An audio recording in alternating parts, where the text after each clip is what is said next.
The enchanted grove was an eerie place. The towering trees cast long shadows over the dense underbrush, creating an ominous feeling that made it difficult to see anything more than a few feet away. It was in this forest that Emily found herself, lost and alone. She had been on a hike with her friends when she wandered off the trail to get a better view of the trees.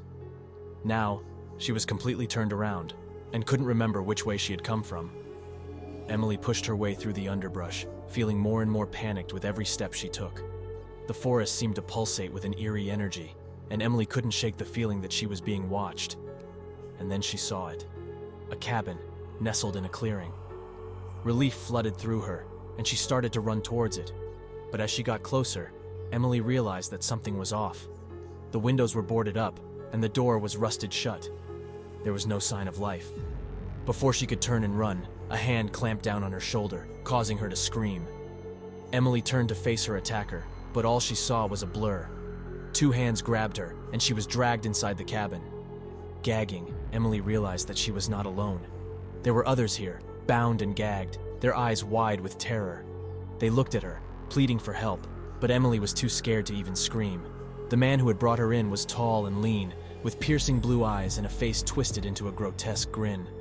He wore a mask, but Emily could see that he was enjoying their fear. He spoke, his voice cold and menacing. "Welcome to your new home," he said. "You're going to be here for a while." And then he was gone, leaving Emily alone with the others. Days turned into weeks. Emily and the others were subjected to unspeakable horrors, their captor taking pleasure in their pain. One by one, they were killed, their bodies left to rot in the cabin. Emily was the last one left.